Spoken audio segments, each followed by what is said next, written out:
नमस्कार. गझल भावनेमध्ये आपल्या सगळ्यांचं सहर्ष स्वागत. सदानंद डबीर यांच्या काही निवडक गझलांचा आस्वाद आपण या उपक्रमाअंतर्गत घेतो आहोत. आजची गझल ऐका आणि या गझल नंतर या गझल विषयीचं भाष्य करण्याचा एक छोटासा प्रयत्न मी करणार आहे, तेव्हा भाग शेवटपर्यंत जरूर ऐका.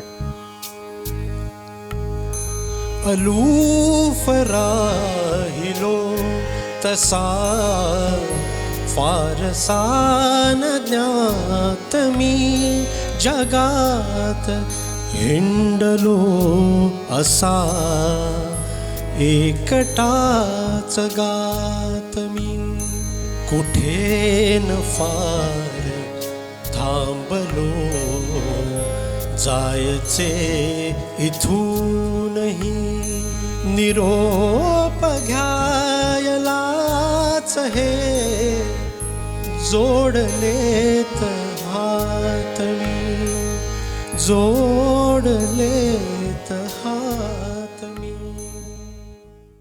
गझलचं शीर्षक आहे चौकटीतल्या आकाशाचे.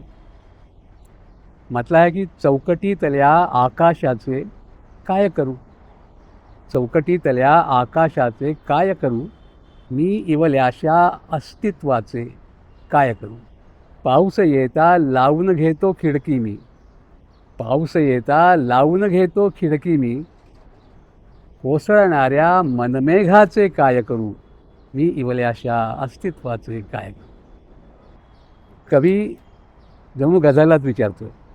तो म्हणतो की अवचित माझी सांज बहरली तुझ्यामुळे, अवचित माझी सांज बहरली तुझ्यामुळे, अनपेक्षित भेटल्या सुखाचे काय करू, अनपेक्षित भेटल्या सुखाचे काय करू. पुढचा शेर आहे की चौकट मोडून उडे पाखरू स्वैरपणे, चौकट मोडून उडे पाखरू स्वैरपणे, सुखासीन बंदिस्त जिण्याचे काय करू, मी इवल्याशा अस्तित्वाचे काय करू. आणि शेवटचा शेर आहे आयुष्याची दिवे लागणी होताना, आयुष्याची दिवे लागणी होताना, मनातल्या या अंधाराचे काय करू, मनातल्या या अंधाराचे काय करू, मी इवल्याशा अस्तित्वाचे काय करू. सुरेश भट म्हणतात की गझल ही कवितांची कविता असते, कारण गझलचा प्रत्येक शेर हा स्वतंत्र, स्वयंपूर्ण, संपूर्ण आणि एक सार्वभौम कविताच असतो. आणि अशा 5हून अधिक शेरांची गझल होते. अर्थात जमीन म्हणजे वृत्त, काफिया, रदीफ हे सगळं सांभाळ. पण खरोखरच प्रत्येक शेर असं कवितेच्या पातळीवर जात असेल का? उत्तर अवघड. कदाचित त्यामुळेच जो शेर अशा पातळीवर जातो त्याला हासिले गझल शेर असं म्हणत असावे. म्हणजे या शेराने गझल साध्य केली आहे, हासिल केली आहे. हासिले गझल शेर गझलमध्ये 1 किंवा 2च असतात. चौकटीतल्या आकाशाचे या गझलेमध्ये 5 शेर आहेत. सगळेच चांगले असले तरी हासिले गझल शेर 2 आहेत असं मला वाटतं. बघा, पाऊस येता लावून घेतो खिडकीनी या शेराच्या उला मिसळ्यामध्ये डबीरांनी अतिशय साधं विधान केलंय. नेहमीची घटना आहे, पाऊस आला की पाणी घरात येऊ नये म्हणून आपण खिडकी लावून घेतो. पण हे साधे पण फसवं आहे, कारण सानी निसऱ्यामध्ये म्हणजे पुढच्या ओळीत त्याचा एक अनपेक्षित आणि काळजाला स्पर्श करणारा शेवट येतो. पाऊस आला म्हणून मी खिडकी तर लावली, पण कोसळणाऱ्या मनमेघाचे काय करू. मनमेघ हा नवीनच शब्द आहे ना.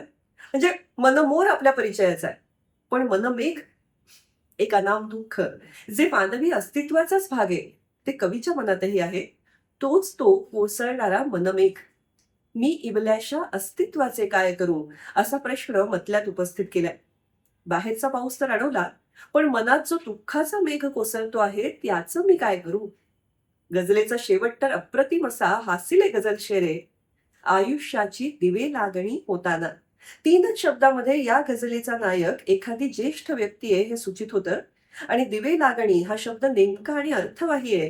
त्याचं कारण सानी निसऱ्यात स्पष्ट होतं की कवी विचारतो, आयुष्याची अशी दिवे लागणी होताना मनातल्या या अंधाराचे काय करू. मनातला अंधार. गझलेच्या चौकटी बाहेरचं आकाश डबीरांनी खेचून आणलंय. गझल बावली